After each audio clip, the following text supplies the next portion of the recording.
What up, Clark? How you doing, man? What's up, Elliot? Nice to be here, man. Thanks for having me. Thanks for coming on, man. Are you at your house or your academy right now? This is the academy right here. Yeah, just got here in the morning, getting the day Yeah, started with you. yeah, no, man. It Yeah, looks nice. I'm up at a lake house for a couple of days. I'm getting ready to leave a lake house. So, nice. but taking a couple chill days. And you guys are in Denver, right? So man, you are yeah, we're in Denver. Yeah, I'm up like two hours northwest of Denver. Okay. We've discovered paddleboarding. We love fucking paddleboarding, so we Yeah. go to all these lakes. So like, I don't know, find I can't I'm old, man. I can't train jiu-jitsu like I used to. Like like I get hurt when I train too hard. Paddleboarding is a good these workout. young kids kill me. Yeah, man. I used to not be very skillful at it. I used to I don't know, my balance wasn't very good, but for some reason this season I got it. My wife's loved it for a couple years, and I would be like, all right, babe, I'll go on your birthday and then one other day. But that's it. But this year I kind of got it. So it's like a family thing. Oh, that's awesome. You live you Yeah, man. You live by the ocean though, so you get a lot of water. Yeah, right now the weather's been really nice, thankfully, and been trying to get out there as much as I can. But For sure, man. So let's get into it. Let's get into it a little bit, man. So this whole, I mean, like you're Gracie, what was that experience like growing up, Gracie? um, let's see. Like I would say around like middle school for me, things started getting more intense because that was when like UFC was starting and people were like, Hoist Gracie, are you related to Hoist Gracie? And even before that, Were you some people knew, about jiu-jitsu and my family, but not too much. were you always doing jujitsu? Like have you like ever since a young age? Was it I talked to Huron and Henna, right? And they grew up in America. And did you grow up here? You grew up here, right? In Yeah, except America? for like high school years, I moved to Brazil, but for the most part of my like growing up, Okay. I was in San Francisco, California. Yeah. Okay. So what was like, was it forced upon you? Because they talk a lot about it being forced upon them, right? Like they like it was, you're doing jujitsu. Yeah. Well, I think I'm really excited for like the youth these days as you see like huge kids tournaments, huge kids groups. Because when I was a kid, it wasn't like that. There wasn't that kind of culture in jiu-jitsu, especially I think anywhere in the world, but especially here in the U.S. It was something new that people that were thinking about possibly becoming competitive with it were getting into, or people that just wanted to have some self-defense in their lives, maybe some fitness. But kids getting into it, it was like, it was still karate was like the dominant thing, and but so I'm jealous of the kids these days because they have so much competition, they have so much um, skill already, so it's really cool. But no, like really started training like honestly between like 10 and 12, because that was a time where my dad's like, okay, I can put him in with like the lighter weight guys in the class. They kind of know what they're doing. It's not gonna hurt him. Or I can put him in with the ladies in the class, because of my size. But before that, I mean, my dad would teach me and my sister stuff, at home, but it wasn't like formal training like you see now in schools. So it's pretty cool how you see it developing. And I was watching a fight to win the other day.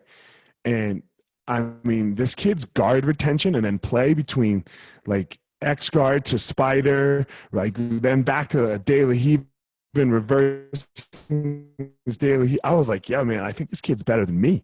Like, I can't do that shit. Like, like I might be able to defend better and like understand a game better, but like, and have a little more patience. But holy shit, like actual techniques, this kid blew me out of the water. Man, you see like even guys in their Are you not hearing me? adolescence. they're like pushing the pace Yeah. against these older guys, right? Like these guys that are in their 20s and 30s, like the Rutulo brothers and the Nicky Ryan, these like phenoms coming out of nowhere. It's pretty amazing, man.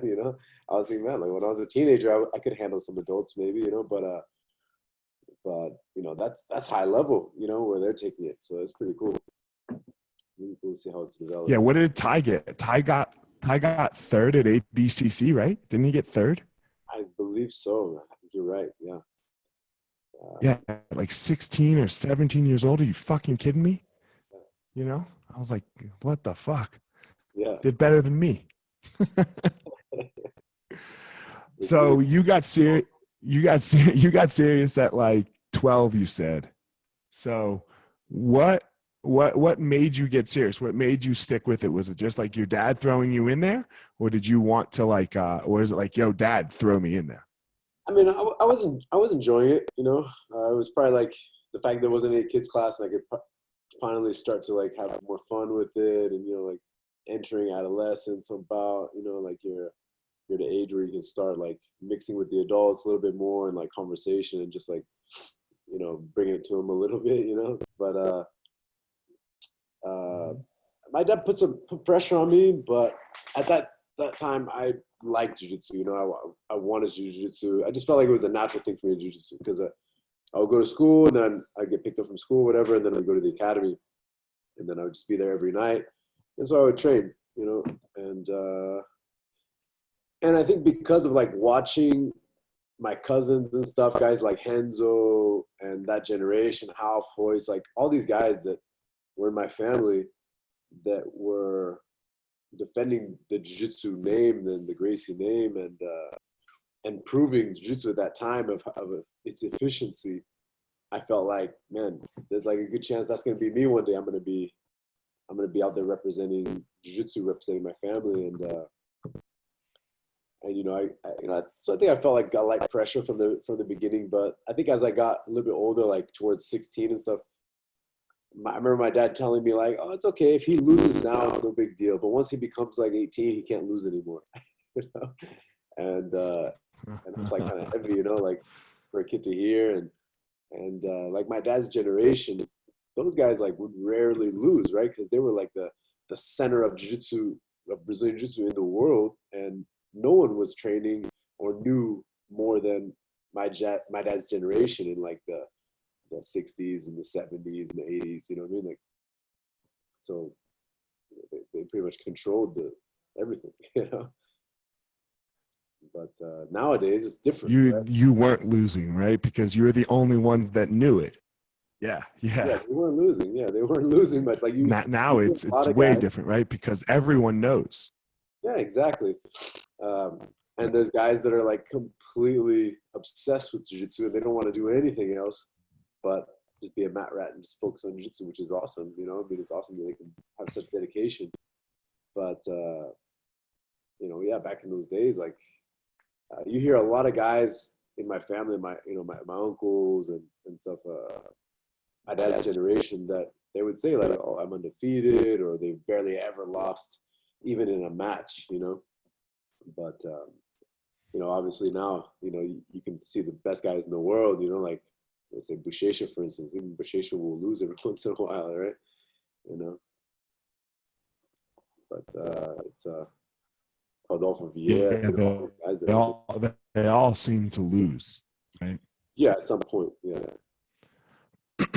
Look, even Gordon lost, right? Yeah.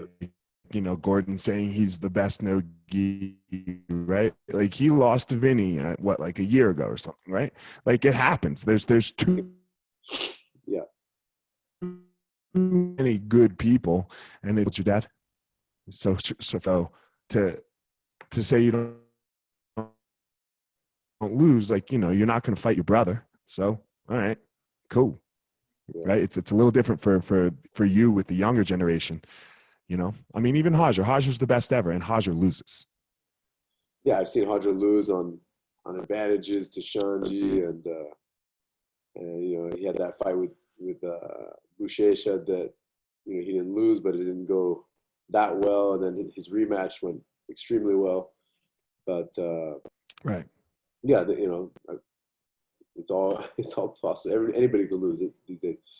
So yeah, even Philippe, you even see how it's interesting how Gordon being like one of the top guys in the world right now, if not the top, like for Nogi, I mean, a couple of years ago, Philippe Pena choked him, right? Got on his back. Mm-hmm. But then Andre Galvão beat Felipe, and so that'll be interesting to see if like Andre Galvão and Gordon ever fight as well, which I think is supposed to be the next Yeah, ADC it's gonna. super fight, right? Maybe next year. Yeah, I don't even care though. Yeah, I don't even care about it really because look, Gordon's coming more into his prime, and Andre's going more away from his prime. Exactly. Like Yeah, he how doesn't. long it's. If Gordon wins it. But and I think Gordon's going to win. Just because age, youth, all of that, right? Like Andre Galvão right now has a school to take care of. He's got Atos to worry about. He's got all these things to make survive in his life. Where Gordon's got like him and Hey Sonny, right, and his dad. Like there's nothing else going on for Gordon in jiu-jitsu. Right. Yeah, and I mean, I'm a dad now. I have my own academy now. I got a lot of responsibility, employees of the academy and stuff to think about, and I love it. It's like a different phase of life. But yeah, I remember when I would just like wake up every day and just be like, okay, I'm gonna train in the morning, and then I'll train or teach at night. But I'm just gonna be focusing all that on training, all the time. And then like, when's the next tournament? And it's like really nothing else to worry about. That's a special time of your life, But I think every phase of life has its time to be special, has its benefits, and now with more responsibility, different types of pleasure and joy, in life. So we just got to embrace the time that we're in, But it's cool to see this next generation coming up. But, unfortunately, this year, Yeah, it's amazing. I think that we don't get anything. It's a little bad. Like it's holding. Right. It's cutting you out a little bit. Like it's kind of freezing. Yeah, you're. Let me see. I'm gonna try to connect to my LTE. Hold on one sec. So it might. I don't know what happened.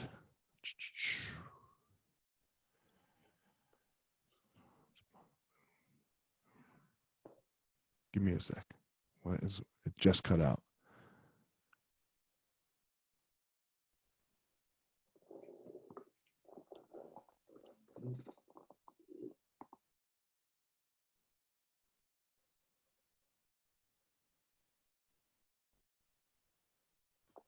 Yep. Good. Yeah. Yep. Is that better? Are we better now? It's still frozen, but I can hear you. You can hear me? No. Yeah. All right. Let's see if we have to do just audio, we'll do just audio. But if we can hear better, that would be good. Sorry. Oh yeah, it's okay. Right now it's okay. Good. All right. So yeah, so like, the new generation's doing what they should be doing, right? They get out there and they improve the art. They take it to another level. Like we were just saying, we got these kids, and these kids were like, I was a terrible blue belt, and these kids are way better than I was as a blue belt already. And they're like, they're 10. So it's what the generations do. It's the way it's supposed to go. Yeah, it's pretty cool just to see it evolve. Yeah. So what's it like for you, man? Like you just like, you've moved on, you said, right? You've moved on. You are now a dad, How old's your kid? Yeah, he's 4. He's 4. Is that his bike in the background that I see?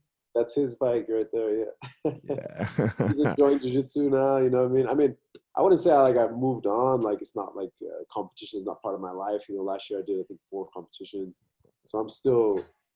I think it's important that we challenge ourselves regularly, and Right. The way jiu-jitsu is structured now, I mean anybody can challenge themselves. Anybody can train and go compete. You could be 60 years old and you can go do it. And I think that's an awesome thing because people don't have to do that. But it's a challenge that you put in your life, and it's a goal that you got to meet, and it forces you to get yourself to that peak level of performance, right? Wherever you are in your life, you're gonna find your the best you can be, And I think we're very lucky to be able to experience that challenge. Those who choose to do it on a regular basis, Do you find it important to do that, like for yourself, for your students, for your kid? Like, is that something that like is very important to you still? I think it's good. I think it can be important. Like some people, they're gonna find a way to challenge themselves on a regular basis, regardless, just because of their personality. Maybe they have a competitive mindset. They want to always keep themselves, in check and like healthy. But some people might just like kind of like let themselves go completely, and they don't have that kind of motivation, something to motivate them to sleep good, eat good, train good, and train a little bit harder, you know. So I think there's no way I'm gonna ever drop jujitsu, but I think it's nice for me to have something to like shoot for, something to come into the academy and have that mindset where I can't let anybody make points on me. I can't let uh, I gotta train like I'm gonna compete, and I gotta put myself in the best shape I can, How often can you train like that? How old are you now, Clark? I'm 35. You're 35. So how often can you train and be like, okay, no one's gonna score on me today? Yeah, I mean, I still have some pretty tough guys here in the academy that Right. I have to push the pace with, otherwise they run me over. So it's good, to have that kind of environment. But I think regular stretching, taking care of what you put in your body, and just not allowing jiu-jitsu to become absent in your life, keeping it regular, you're able to, I can still do it. I think to the point where if I train like 2 days back to back super hard, and then I'm like just really sore. Even when I was in my 20s, like competing a lot, I would always find that like, okay, here goes the week. We're gonna start Monday, Tuesday, and I'm like destroyed. My body just like can barely get out of bed. Usually Wednesday, like I need Hated like Wednesdays. Hated Wednesdays, bro. yeah, Wednesday, like you're not really kind of like losing that motivation to do that one more time. So I think Hmm. having like a lighter day, maybe like more of a drilling day, a little bit more of a recovery day, and then come back to finish the week hard, Thursday, Friday, and then, like good rest on the weekend. Yeah, fuck. We always had, when I was fighting MMA, we always had wrestling practice on Wednesdays, bro. And you can't do that light, right? Right. Like it's just impossible. And our wrestling coach, he's just a hard nosed dude. He's my homie, he's Leister. And he was always like, man, if you stay ready, you never got to get ready. So like this was like his thing. And like, dude, we were wrecked from Tuesday because we would wrestle Monday, and then everyone would like do mitts or something. And then we'd spar hard Tuesday and then get something in at night, and then you're wrecked, right? And then Wednesday morning comes, you're like, oh my fucking God. And then it's wrestling practice. And he's like, no, we're not going fucking light today. You're like, oh my God, dude. Like you were just destroyed. I hated Wednesdays, man. But I think it's important as an athlete. I think I learned that a little bit late, that you need to schedule rest as well. And you need to not just overload yourself with like training sessions and training sessions back to back to back. You're seeing the evolution of that now, right? Like you're seeing people understand how to train, where I would say, we're pretty much the same age. I'm 5 years older than you, but we're there, like 15 years ago, there was no how to train, right? You just fucking trained. Yeah, exactly. There wasn't too much of a science and structure behind it, right? It's just go out there, train, mat time, right? Just get Yeah. time in. And I think, yeah, in the past 5, 10 years, things have gotten a little bit more organized. Like, okay, you're gonna train these 2 days, and then certain days you're gonna do drilling, certain days you're gonna train all out, certain days you're gonna do specific training, and having a bit of a structure and starting to build game plan and strategy, focus on your strengths. I think that's super important. Yeah, So, for sure. and you see it happening. Like jiu-jitsu's getting better, right? Just getting tougher. And the athlete is getting better, right? It's not purely just the jiu-jitsu itself anymore, right? You're seeing athletes in jiu-jitsu, and like the specimen that is Buchecha, right? Yeah, Like I can't physically do what Buchecha does, and so it's a very interesting thing. yeah. Nah, you gotta So admire these guys, man. They give it everything they got.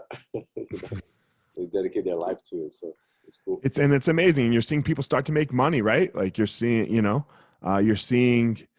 like with the whole BJJ Fanatics thing, some athletes competing well and winning money there, money in the BJJ Fanatics. Yep. It's really a good thing that you can like make jiu-jitsu your life and And that's really amazing in my opinion. Like it's not just this thing for bums anymore. Right. Yeah, it used to be just a bunch of, like my dad would say, thugs coming in Yeah. to teach. They just don't want to fight, you know. That the Gracie coming to America and saying Jitsu for everyone and just making it really, really anybody can just come in and take it as light or as hard as they want, you know, and that kind of culture coming to Jitsu. Which I would say is probably the majority of the people in your school, right? Like if you don't, the majority of all of our schools are made up of these people that it's jiu-jitsu for everyone and not these killers, right? Like not what, and I think it's really important because I think jiu-jitsu teaches us the most amazing lessons in life, like more so than anything else I've ever found. Yeah, it's a special tool for sure. Yeah. So go ahead.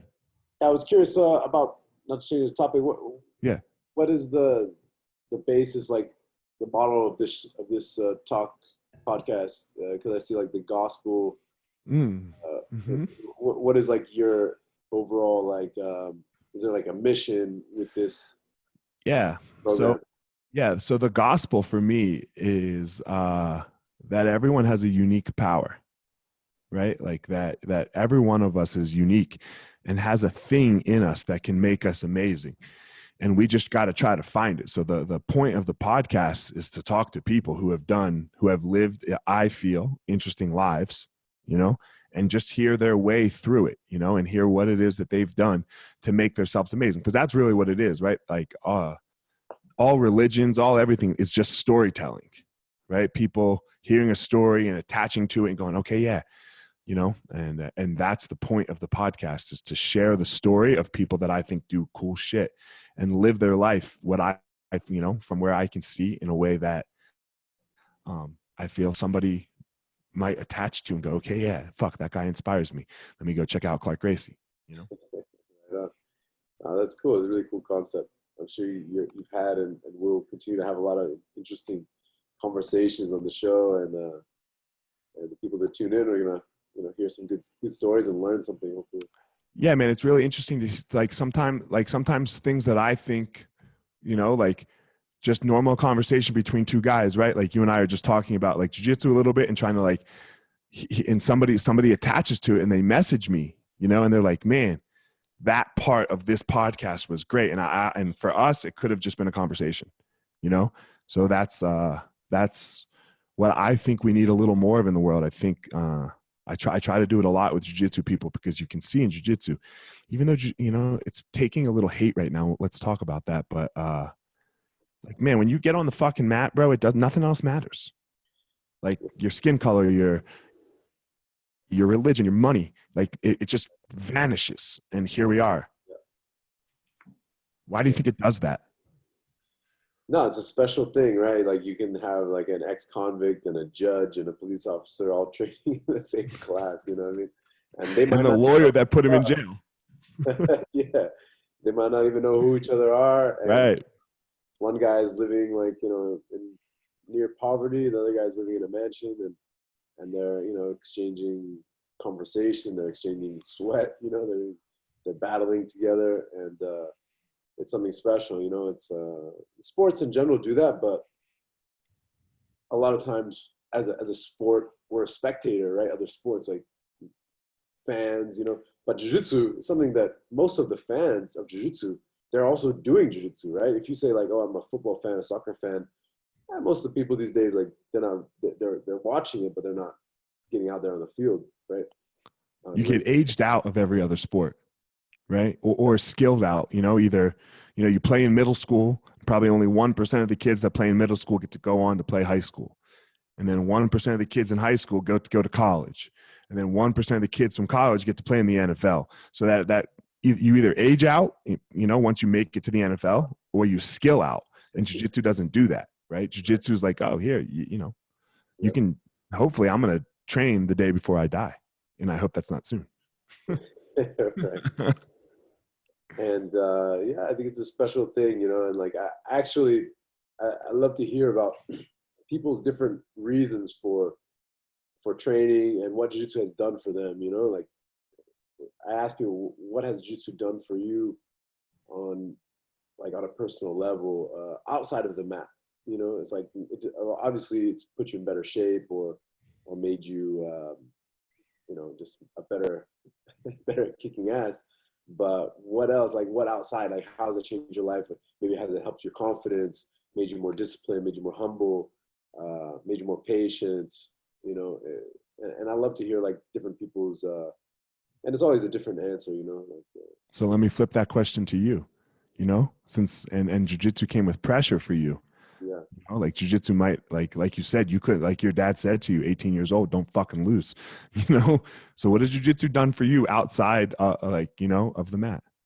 Yeah, it's interesting because I've had it in my life for so long. It's kind of hard for me to imagine who I'd be, what I'd be doing without it. But I think that like, you know, I get guys coming to the academy, and I'm sure you get the same, and maybe guys after like a month, 2, 3 months, they're saying, "Hey, when's the competition? I want to compete." And that's pretty cool, you know, that people, they're willing to challenge themselves, and they know that they can get their ass handed to them, you know, like at some point, you know, and but they're willing to step up to that challenge. And I think jiu-jitsu and the way I was brought into it kind of like forced me to become competitive. You know, I think I'm already like a little bit naturally competitive, but it forced me to really find my limits, you know, and I think I wouldn't have naturally pushed myself as hard as I did if it wasn't maybe for the known, like me knowing that like I had a responsibility. I know like if I decided I didn't want to do jiu-jitsu and do something else, like no big deal, you know. There are people in my family that do that, you know, but there's a lot. But you know, I enjoy jiu-jitsu, and I think, you know, a lot of people will experience the point in a sport as an athlete where they start to hate what they're doing, you know, like they train so hard they hate it, but they become so good at it, you know, through that process.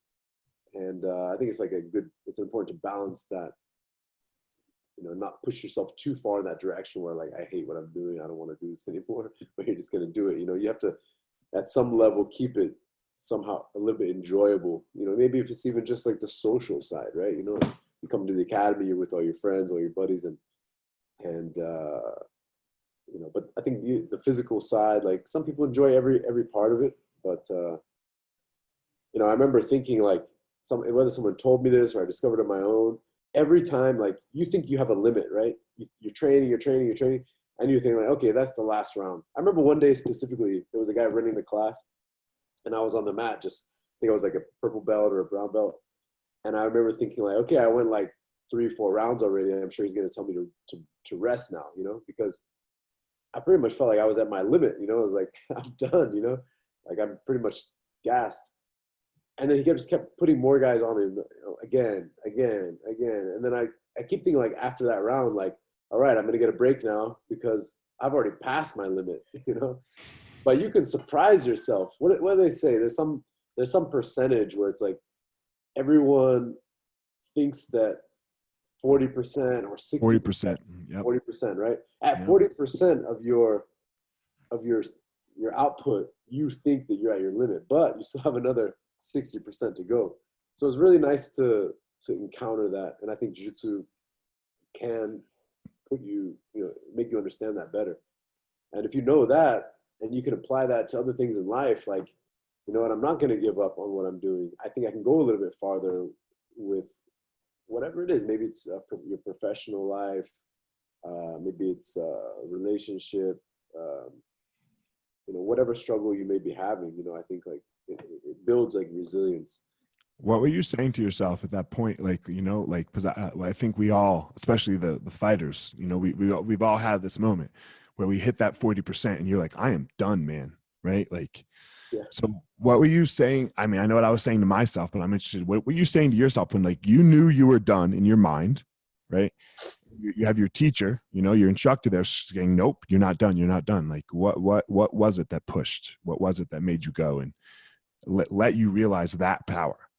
I think, you know, it's something that is not obvious. It's not like right in front of you. Like you can see that like, yes, you can go further because you can't see. You think like you hit the wall, but whether you have or not, like you actually have to dig, you know, like think it's interesting that word dig. Like I remember coaching Dean Lister at ADCC 2013. I was there competing as well.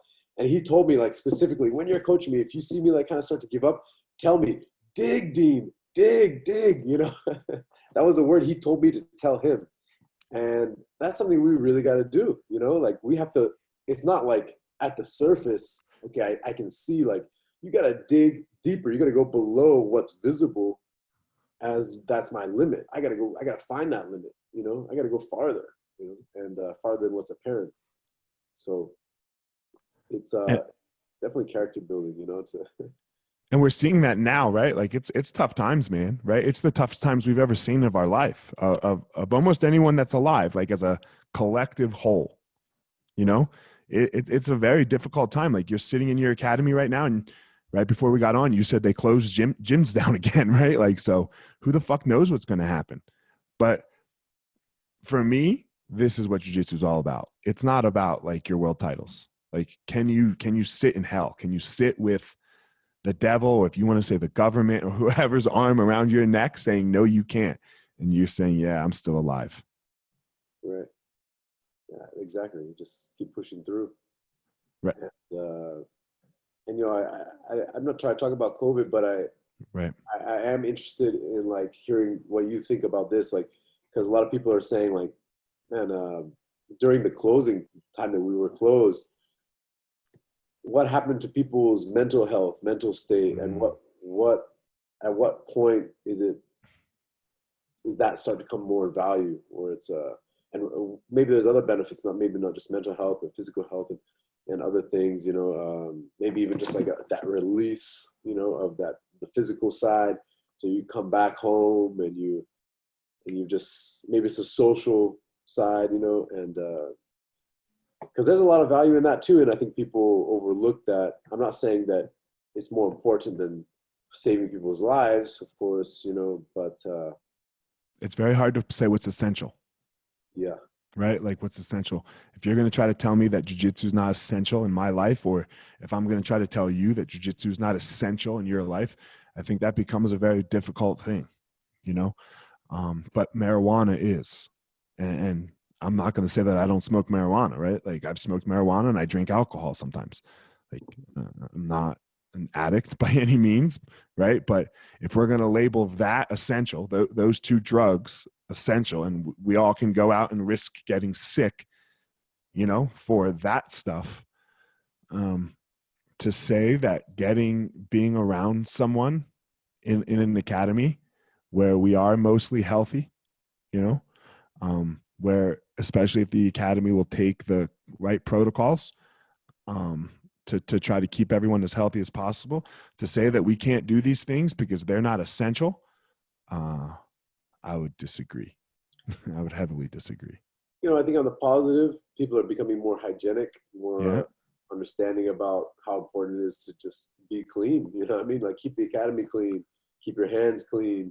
I've been to like so many academies, man, like especially internationally, Yeah. where like the bathroom smelled like it had never been cleaned ever. Right. You know what I mean? Like a men's bathroom never been cleaned, and it's like you gotta hold your breath as you go in there. You know, it's kind of rough, but and I think, you know, bringing the attention to just hygiene is good, you know, and but I think there's ways for us to find ways to continue training. Like you have a couple people that you know you like to train with. If you keep your circle small, I mean, the risk stays pretty low, you know. And so that's what we're doing with the school, right? Like, so we have groups of 8, Uh-huh. you know, and they stay together, Yeah. those groups of 8, and we contact trace, right? So if somebody gets sick, you only touched 8 people, you know, so we can be like, yo, this person got sick, yada, yada, like, you know, and then you then you just walk right through it. You walk through a protocol, just like the UFC is doing. So I think there's definitely ways to do it. It's way more work. Yeah. Right. It's way more work this way. You have to assign people groups, but it comes down to, do you want to keep fighting? You know, do you want to keep fighting, and do you want to keep your academy alive? And do you feel like creating those groups has made people feel accountable to like continue showing up, and they like feel like, okay, I can't drop out of this because the other people are relying on me to be there too. Yeah, because now you have a group of 8, right? And you can't have 100 people in the school anymore, right? So you can only have 24. I think we're allowed to have 3 groups of, so we have kickboxing and jiu-jitsu, so we can have 50, but 24 go to jiu-jitsu and 24 go to kickboxing, and then you have 1 instructor in each side. So yeah, they have to show up, because if you don't show up, if it's me, you, Hajar, and Bushesha, and like you and Bushesha don't show up, it's just, you know, me and Hajar, I'm going to get fucking murked for an hour now. Not that I wouldn't anyway, right? But, you know, like, yeah, people don't miss. People don't miss their group. Yeah, it's a good idea. Yeah, I've heard some academies have been doing that. It seems like it's going well. Dude, it's a ton of fucking work, man. Yeah. It's so much fucking work, you know? Yeah. But I don't want to get shut down. So, and I want to stay open, and I believe in jiu-jitsu just like you do, right? Like it's the greatest thing in the world. And in my opinion, you know, it's the greatest activity in the world that teaches human growth, and we need it. Like you asked, like, you know, people's mental health. I had a kid, one of our he was 17 years old, and he started with us when he was 5.5, and he committed suicide over COVID, you know? So he'd been with us for 12 years, and he just, you know, it was the academy was his place, man. And then the academy got taken away. So that was recently. Yeah, that was 2 months ago. So, I don't know, maybe a month and a half. I don't know. It sucked, man. It sucked. You know, that one sent me for a tailspin. Yeah, you know, I heard that even divorce rates have gone up during like the lockdown. Yeah, you find out whether you like your wife or not, for sure. Yeah. You know, so and you think about like going through a divorce, man. You know, unfortunately, I'll have to say that I've been through one myself, and man, it's like probably as like a grown adult, like one of the worst things that I could say that I've experienced. You know, I mean, at least for me, you know, what I value and things like that. And I would imagine for most people, like going through something like that is very heavy. You know, something very very serious to have to What deal was with. it like for you? Why do you, if you don't mind me asking, why do you say it was one of the worst things? What made it so?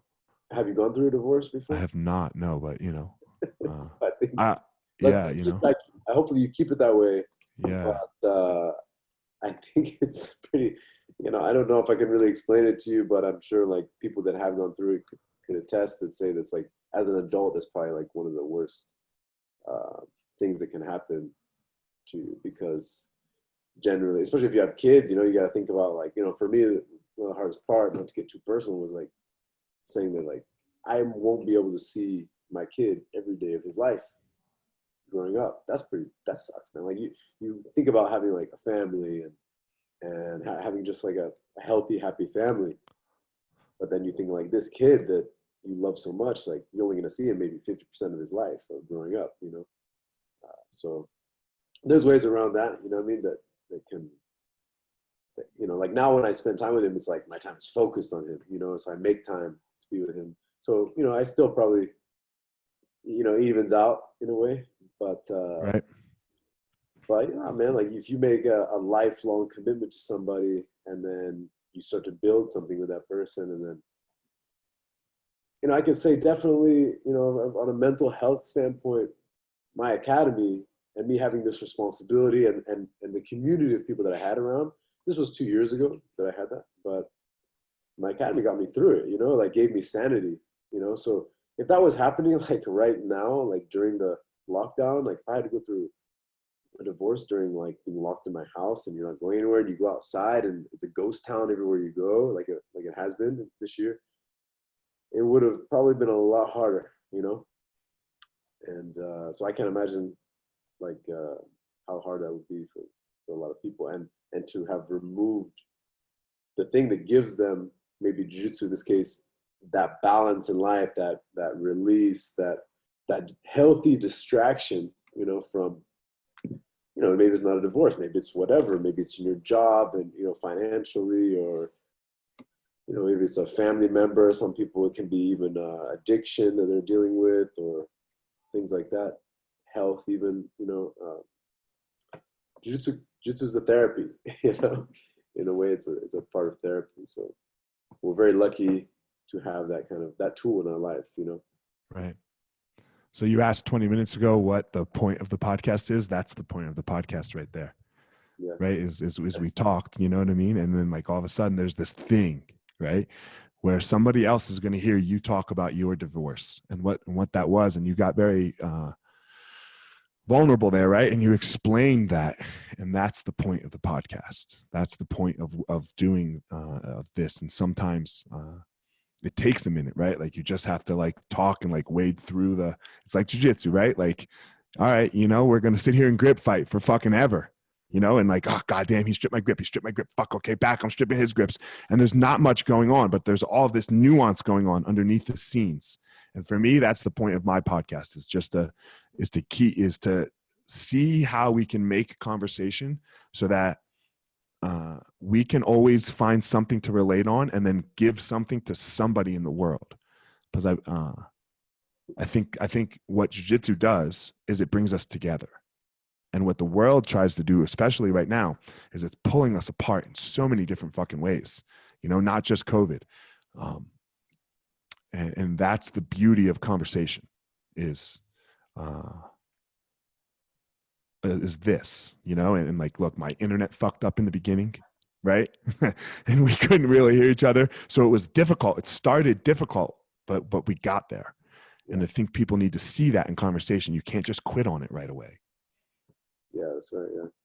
You know, and it's a beautiful thing. And it's what we need each other so much, you know, because you and I are going to sit here for, I don't know, 45 minutes to an hour, and we're going to figure this out. And I think that's an important thing. And now someone has something to take away, which Right. is like, man, all right, man, fuck, Clark's talking about this, because I look up to Clark, you know, because he's a Gracie and a champion and a whatever else it is, you know. So Well, when you that's one way jiu-jitsu has helped me, man, and I'm sure everybody has their own stories and their own, you know. So right now is a tough time, I think, to take away jiu-jitsu from people. And those who are able to maintain their academies, you know, they're lucky, and you know, we have a lot of good people out there supporting jiu-jitsu, of course. They want to keep it alive, keep it strong. Yeah, we have to keep it strong, man. You know, it's too essential. It's too essential to everyone that comes in your school and my school. You know, I'm sure you have the same. You still have people paying, right? Even though you were closed. Yeah, we were closed, and then started doing like very small groups, like semi-private lessons, you know, and people that have, like, especially like you said, the same family, you know, if you're a brother or a roommate or somebody that you can train with, and that makes it easy. But you see, like gyms, I guess I missed the point there a little bit. I'm sorry. Do you see like gyms like 24-hour fitness or Lifetime or all these things? Their people didn't keep paying, right? Like, you know, because they don't nothing. probably develop that loyalty. Mm-hmm. I think, you know, martial arts in general, we have a different kind of connection, but especially jiu-jitsu, you know, it's a community, you know, it's a club, it's something a little bit deeper than just, you know, oh, that gym is cheaper, so I'm going to go there instead. They got the same equipment, you know. Right. They have nicer equipment. Yeah, let's say they have nicer equipment. You know, I'd never leave my teacher. Nice, fuck off. Right. You know. So to say that something isn't essential, people are willing to pay for it, even though it's not available to them. They're willing to pay for it so that it exists when things get back. You know. So if you're going to say that isn't fucking essential, I don't know what is essential. Yeah. You know. Well, yeah, we're lucky to have jiu-jitsu in our lives, and I tell people, like, right now we're just going through a storm. You know, this year has been really stormy, and it's just lock yourself down, keep your, you know, give value to where value deserves, and just hold on tight. You know. Yeah, someone's on your back. Their arms around your neck. Exactly. You don't get to attack right now, right? You don't get to attack. You got to have fucking defense. You got to survive it. You got to survive it, right? Nothing else matters. And believe, like I do so many times when somebody does get on my back, I believe like I'll still finish this guy. I'll still come Mm-hmm. out. I'll still come out victorious out of this. I just gotta hold on tight with my defense, work inch by inch to get out of this, and keep believing. Yeah. And you know, that's the beauty of it, right? What was it? You know, you don't know. It's the difference between like no time limit matches, right? Like you don't know. There's no clock to save you, Yeah. right? There's no clock to save you, and there's no clock that will make you do stupid things, right? Like if you're down in a jiu-jitsu match, you're down an advantage, you know, and there's 30 seconds left. You can't play. I mean, losing's losing, right? So you have to go for it, and you have to take a massive risk sometimes, and that massive risk might have you know, a costly detriment at the end. Where, you know, in a no time limit match, you know, and I like all kinds of matches, like you don't take that risk. You just like, okay, just wait this out, keep fighting, stay in it, Yeah. and that's where we are right now. We're in a no time limit match. Yeah, we don't know. Nobody knows, right? Just Yeah. gotta hold on tight, try to keep people motivated, do the best we can. One thing I've taken out of this, I'd say, is just being a lot more comfortable teaching in front of the camera, developing my library of jiu-jitsu techniques, which I think is good to have for like as a curriculum for other instructors, for an Mm-hmm. association, and have those things just recorded. So try to take something positive out of it, right? Yeah, you got to take moves, man. You got to make moves. You got to be, you know, you got to. My friend told me a couple days ago, like, you want to. I was talking to him about like, because you know, this podcast for me and like my personal brand and stuff. Like I've been really trying to build that through COVID here because I feel fragile a little bit because of the school, right? And he's like, you're not fragile, man. You're robust, right? You're like a robust rock, and but the rocks, you can chip away at a rock, you know, and like eventually, if you chip away long enough, it comes down to nothing.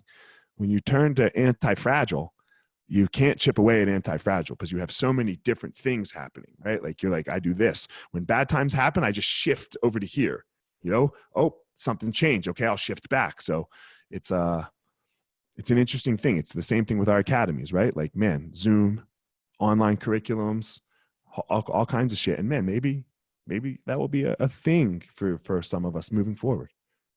Yeah. So hopefully we get through it. We develop where we can develop and get better where we can during this time with our limitations. But take the positive out of it if possible. Yeah. Well, And, there's no other number choice. one is health, right? Luckily nothing's happened to anybody in my family, and it's happening to people all over the world right now. But and it really, I think, gives us a different value or appreciation for just like general health throughout the year. You know what I mean? Like we gotta take care of ourselves. We can't let ourselves become that high risk member of society. Right.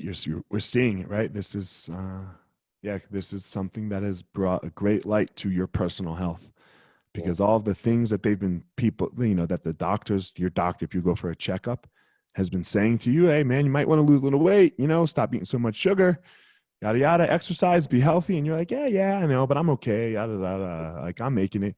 Yeah.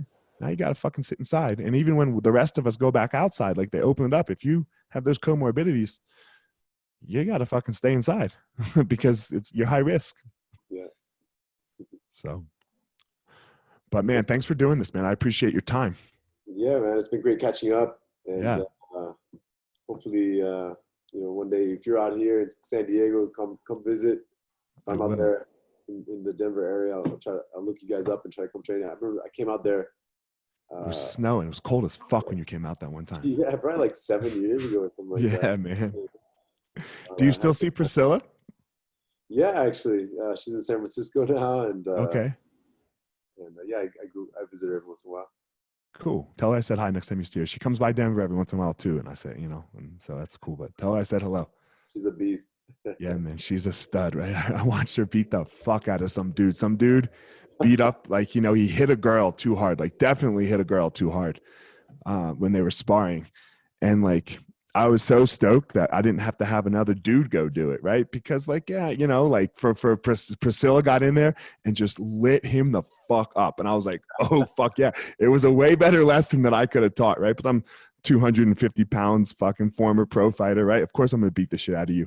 But like, you know, some fucking like tiny Asian chick comes in there, fucks you up. That's the best kind of lessons, right? Love them, love them. We need to keep teaching them. You know, I know sometimes we get away from them, but I think, you know, and we don't need to teach them often. But I still think they're important. The stick, you know, the big stick. Yep. So, all right, man. Tell everyone where they can reach you. Hey man, it's been great to chat, and I appreciate it. And you know, hopefully this whole thing settles down. And Yeah, man. For sure. Tell everyone where they can reach you on Instagram and stuff if they want to hit you up, where they can find you. Oh yeah, just my Instagram is Clark Gracie, just my name, no CK at the end of my name, like the Brazilians write it, and no Okay. E at my name either. Facebook. I also recently, in the past couple of years, started a new team, so called Gracie Allegiance, and I've included my father in that. Red belt Carly Gracie, who was in San Francisco, and my brother, Ralston, and starting to just grow a little bit bigger than just the association. So we're using also like the YouTube Gracie Allegiance to share videos and stuff like that. So I really started filming a lot over the past few months, especially during the lockdown. And I'm just work to keep it going. So if anybody's interested in checking that out, you guys are welcome to see what we've been working on. Cool. All right, man. I appreciate it. I appreciate you sharing. I could tell that wasn't easy for you to talk about your divorce and what that did for you, you know? So, and what that time was like. So I appreciate you sharing that. I'm sure, you know, and I'm sure somebody else will appreciate that too, you know? So thanks a lot, man. I appreciate it. Yeah, it's been a pleasure, man. Thank you so much. All right, guys, go out there and find your power, right? You're not going to have Clark's power and you're not going to have my power, but you can go out there and you can find your own fucking power, and that will help you be amazing in the world. Right on, Elliot.